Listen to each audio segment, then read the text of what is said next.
Week 5 of Diddy's trial is starting, and things are getting worse. Diddy is being kicked out of court for allegedly trying to bribe a juror. Juror number 6 is said to be secretly working for him. This shows that Diddy and his team are still trying to control the case. A security guard also said Diddy offered him $100,000 to stay quiet and help destroy evidence. Victims and proof keep disappearing.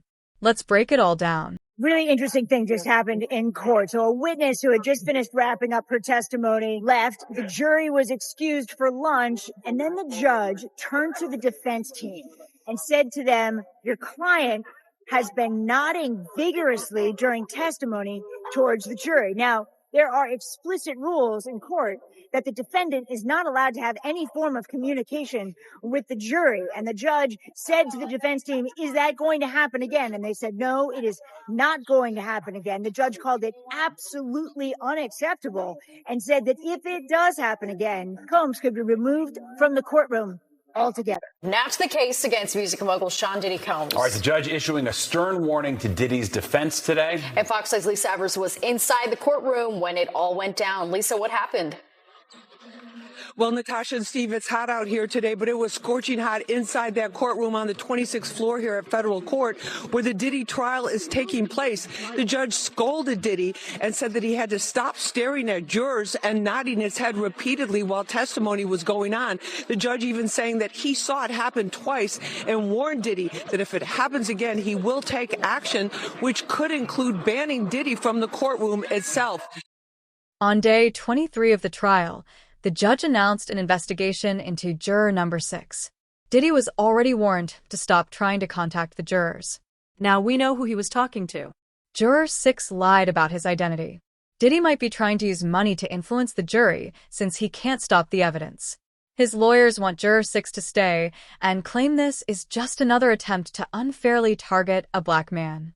Diddy Juror 6 gave multiple inconsistent statements. The judge was going over his issues with juror number 6, and although he did not make a final determination, his thoughts on juror number 6 being removed were pretty clear. He stated that in the initial process, juror number 6 said that he lived in the Bronx with his fiancée and his daughter. Then he turned around a while later and said that he moved to New Jersey with his girlfriend and also said that his daughter lived in New Jersey. But then it changed again and said that his daughter lived in the Bronx with his aunt. And he referenced that this was only a couple of the inconsistent statements, that there were more. The judge then stated that he wants this juror off the jury because there is no reason why this man would have to lie, and the only reason he would lie is to be a part of the Diddy trial, which made him worry that this juror might have a malicious intent or an agenda. But then after the judge said that we need to strike this juror off of the jury, Diddy's team started bringing up more arguments about this. Diddy's lawyer said that this juror is important because they need diversity, and he is only one of 4 black men that sit on the jury. He also said that he doesn't believe that these inconsistencies were that big of a deal where this juror would have to be removed. Diddy's team was arguing that this is something that should have been brought up weeks ago, and nobody brought this up, and the government is saying, listen, I didn't even know about this back then. Then Diddy's lawyer said something really, really weird. They said, just bring this juror in, just question him. I'm sure it's nothing. I'm sure he'll be able to explain.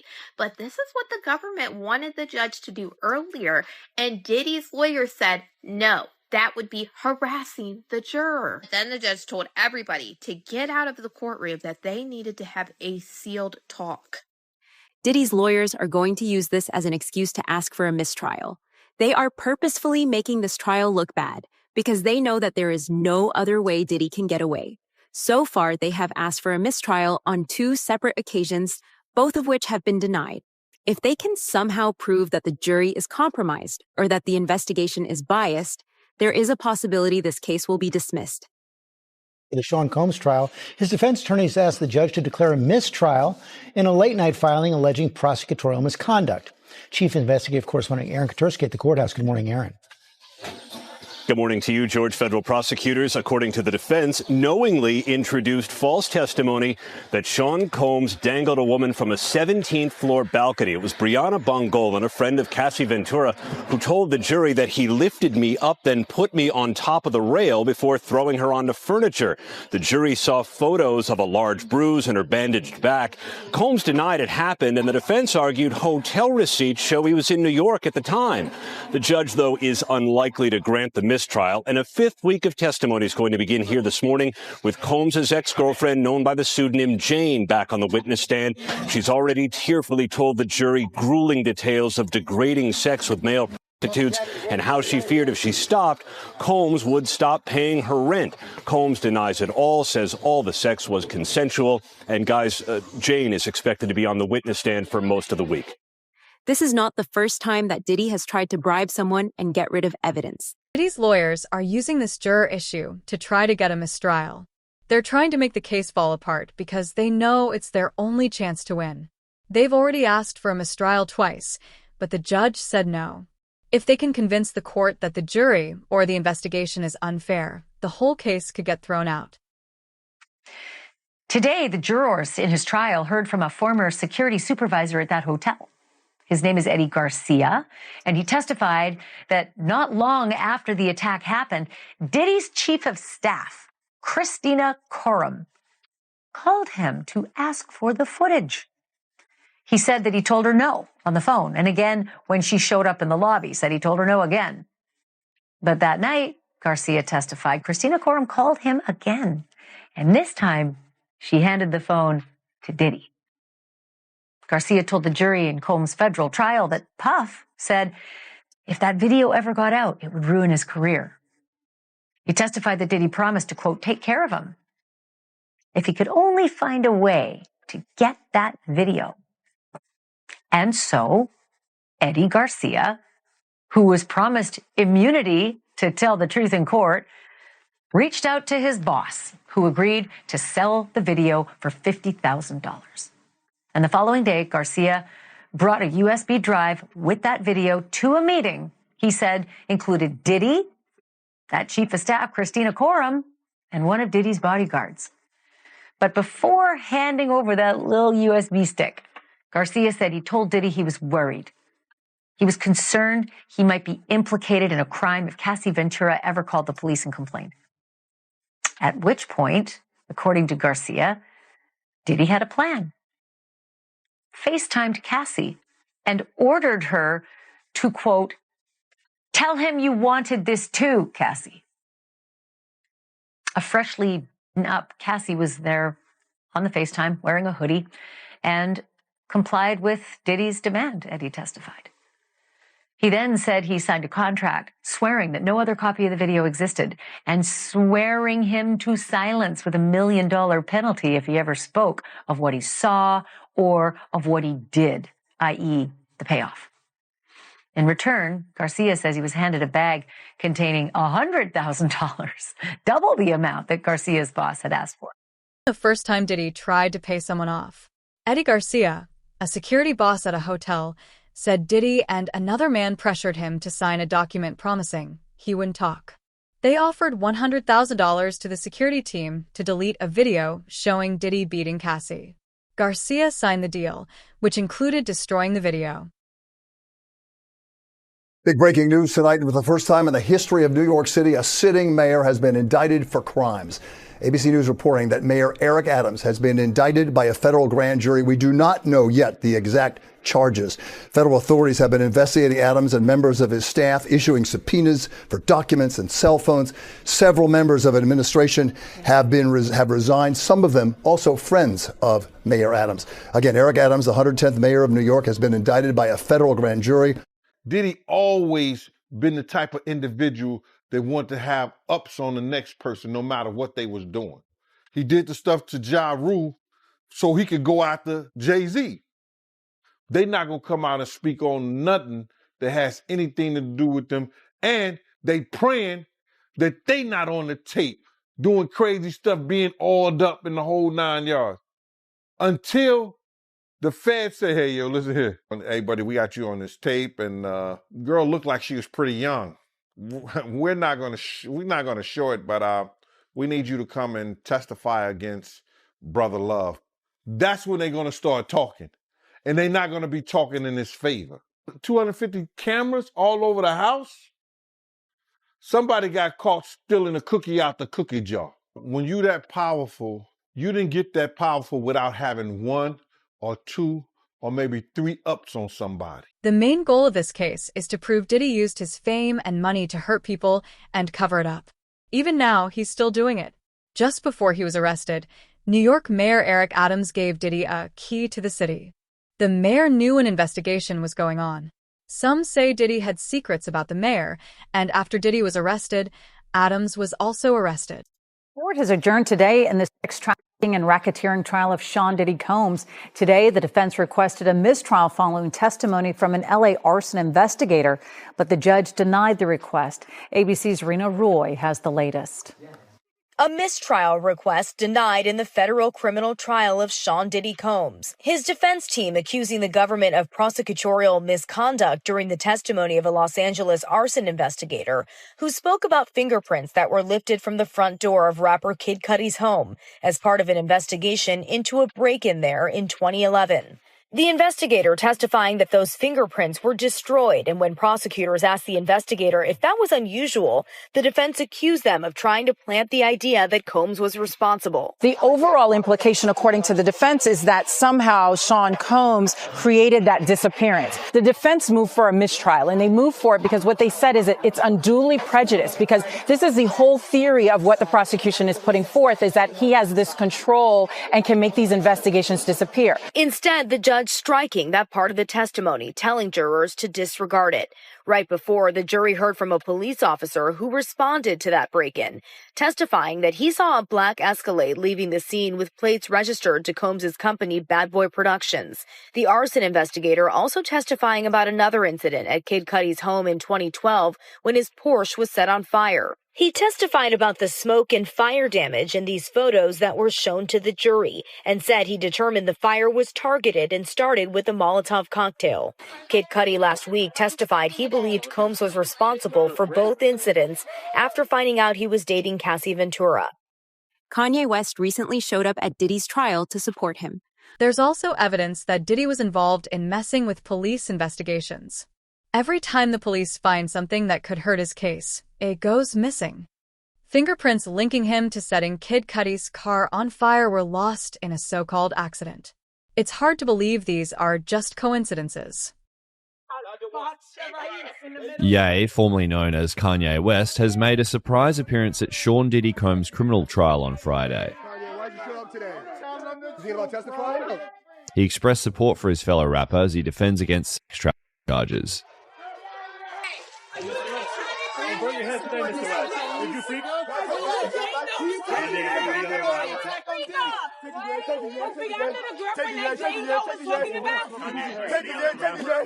Real from the front line, you know what I'm saying? It's wicked, wicked, wicked. So you be careful. Yeah. I can't do nothing today. You know what I'm saying? I need you out there, you feel me? Yeah. I hear you. Yes, sir. Yeah. Yes, sir. Have some fucking fun. Yeah. Having no fun. And they get behind the mic, have some fun, chop up them samples, get that more sleep in, vibe. Yeah. Have some fun, get that smiling. Yeah. These other motherfuckers, they waste your time, B. Yeah. You know what I'm saying? Yeah. A call between Kanye and Diddy leaked, where Kanye promised to help Diddy. That's just one example of how rich and powerful people are backing Diddy.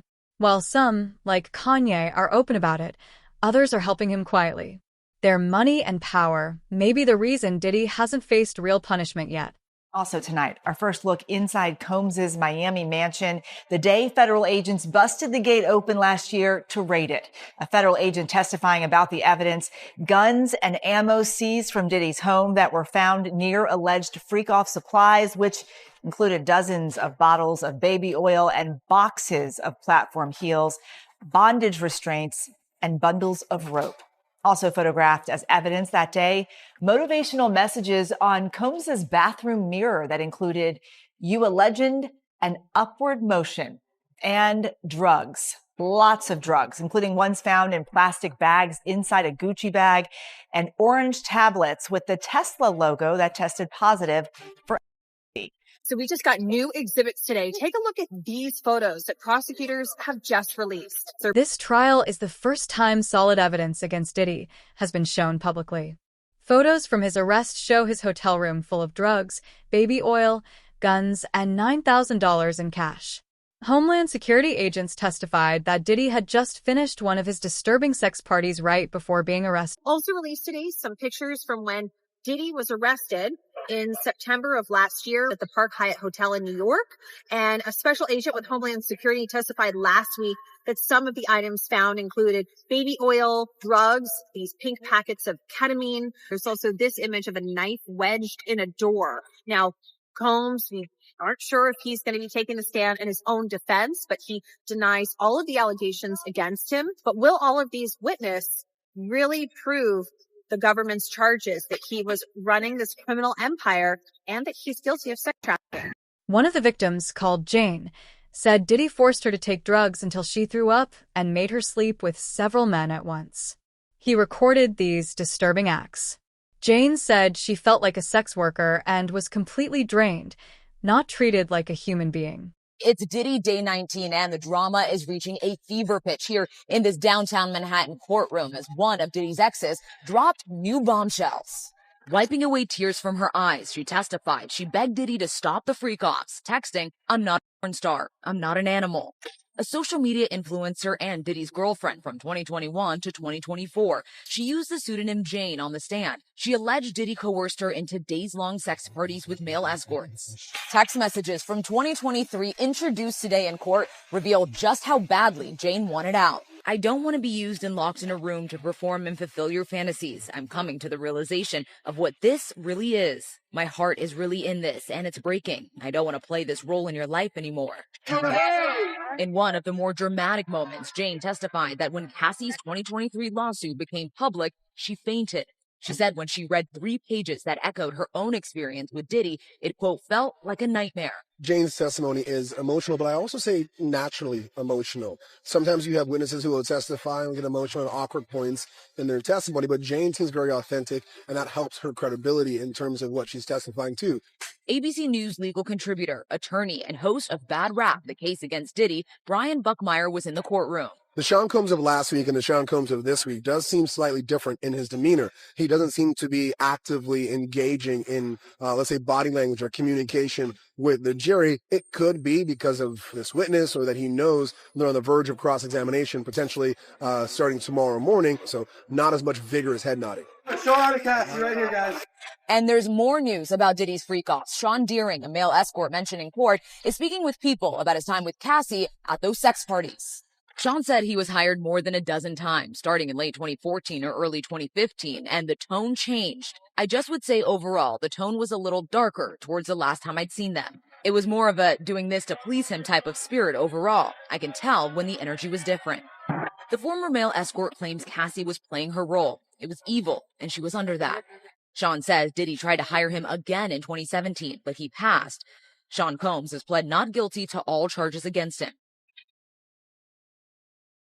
She says that Diddy forced her to take drugs and that she would be awake for days, that she was taking ecstasy and she said on these trips, she was sometimes so high on drugs that she lost her sense of self. Jane has finally taken the stand. Now, we're not allowed to reveal her identity because she's testifying under a pseudonym. She's talking about how she and Diddy first met, how they met in Miami and how he was so sweet and loving and that he was actually dating a friend of hers at the time, but that the two of them started going on trips to Turks and Caicos and the Bahamas. During her testimony, she's been crying and it seems like it's been really hard for her to be up there on the stand. She is now talking about how Diddy would make her watch pornography while they were having sex with each other and that he would talk to her about his fantasies. He would make her wear lingerie and what she calls stripper heels, and that at one point he told her that he wanted to see her have sex with other men. That's when he took her to a hotel room and she starts describing how his assistants were in there setting things up with baby oil and the lighting and providing drinks. And she said that when she was there, he then hired an escort from a company called Cowboys for Angels. She said that this escort's name was Dawn gun and that she had sex with this man in front of Diddy while he masturbated.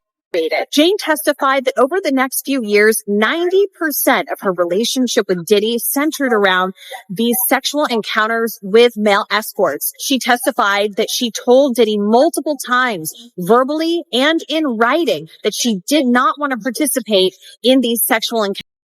Diddy didn't just hurt regular victims. He was cruel even to hired sex workers. A male escort known as the Punisher said he was hired multiple times to have sex with Cassie, while Diddy watched and gave orders. He said Cassie looked uncomfortable and upset every time Diddy made a degrading. Was this happening in your sessions? Well, so it is an assumption, right? So, obviously with the veil, there was a very deliberate attempt to hide his identity. Yeah. So they never had any interactions or even any outward conversation in my presence. So there was a routine where sometimes we'll be right in the middle of sex and he'll just stand up and walk out of the room.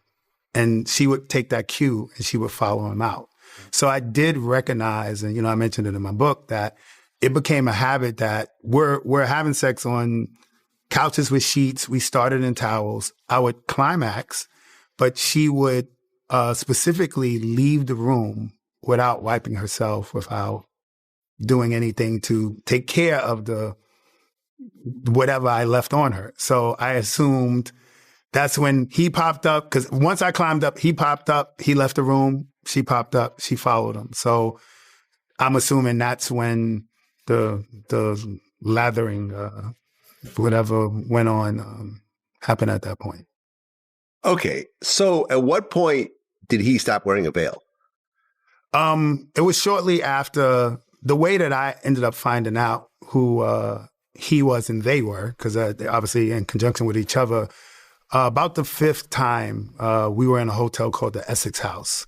And when I would arrive for the sessions, I would be waiting around a couple of hours. So in this specific time, they put me into an extra room in the hotel suite. And to kill time, I decided to watch TV.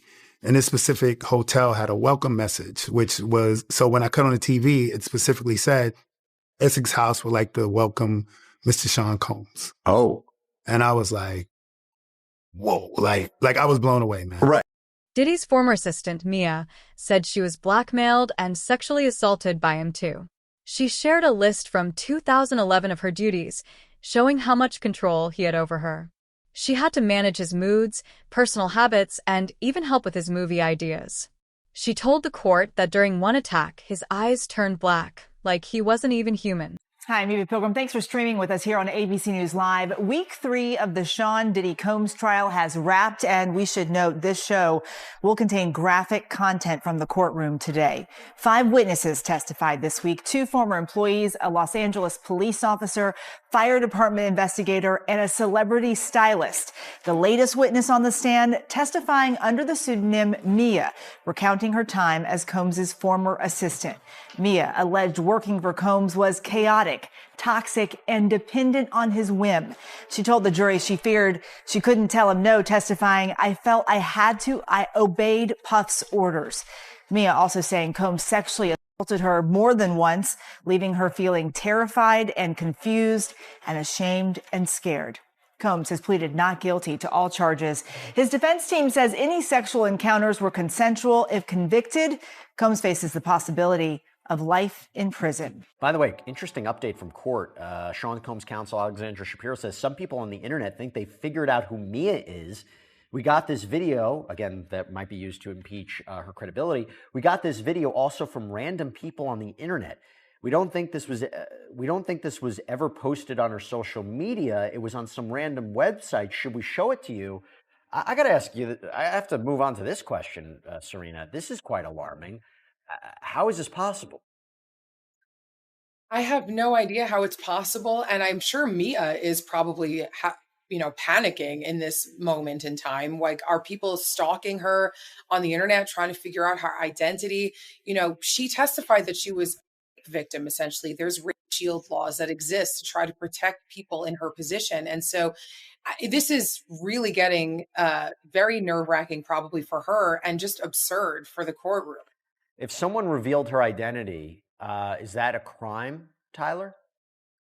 No, it's not a crime if somebody revealed her identity, especially if they're not a part of this case. The reason they have these confidentiality orders and protective orders is for the parties involved to do their best to protect a Jane Doe or anybody proceeding under a pseudonym's identity. It is possible for the public to learn their identity, but it's really the people who are part of the case who are agreeing to protect her confidentiality. Once she got on that stand, it's very possible that somebody knew her identity. What I find more troubling and less likely is if this video is being sent by random people on the internet, and that's what they want to proffer as evidence in this criminal trial. I find that hard to be admitted. If they could track the video from one person who could confirm the identity of the person, and then it could be used for impeachment evidence, that's different. But random people on the internet sending videos, that opens the door to a can of worms. Another victim, Cassie's close friend Brianna, gave shocking testimony. She said Diddy once held her off a 17th floor balcony and threw a knife at Cassie during a rage. The courtroom was stunned.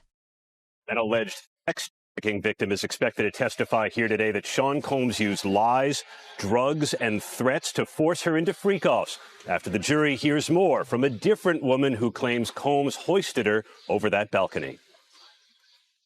This morning, a critical witness for the prosecution, a woman testifying under the pseudonym Jane, who prosecutors say began a secret relationship with Sean Combs in 2020 and spent years in hotel rooms for forced sex. Jane's testimony will follow the cross-examination of Brianna Bongolan, known as Bana, who described years of drug use with her friend Cassie Ventura. Cassie, all the way right! And she testified Ventura FaceTimed her before the premiere of her movie The Perfect Match. I want to try something new.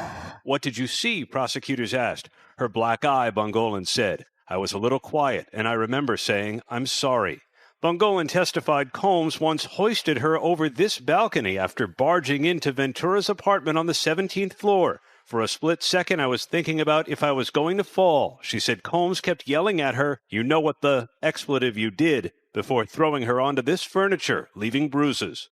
Combs denied it happened, and the defense challenged her account. We have some video of her as well. And so she has been testifying about a particular incident in which Sean Combs dangled her over a balcony. We have some full screens we can put up for you in which we're telling you a little bit about who Brianna is. Now, she goes by the name Bana. She's a friend of Cassie Ventura, who sued Combs in 2024 for allegedly groping her and dangling her over a balcony. She testified about this incident. So Cassie Ventura testified about this particular incident, testifying under an immunity order granted by the judge. So yes, Brianna is under immunity here, immunity order. She got on the stand earlier and she invoked the fifth. So the big takeaway from her testimony is about being dangled over the balcony. Defense counsel has really been trying to tear her testimony apart, attacking her credibility as well as inconsistent statements they're saying that she has made as to where exactly this dangling incident took place, saying that Cassie Ventura said it happened in a hotel, but you're up here on the stand saying it happened in an apartment, basically indicating that her and Cassie are colluding together just in order to get money from Combs, because Brianna has filed a $10 million civil suit against Sean Combs. This case isn't just about Diddy anymore. It's about how powerful people use fear, money, and connections to stay protected. But now, the truth is coming out. If the prosecution keeps going strong, this might finally bring an end to Diddy's control. The story is still unfolding.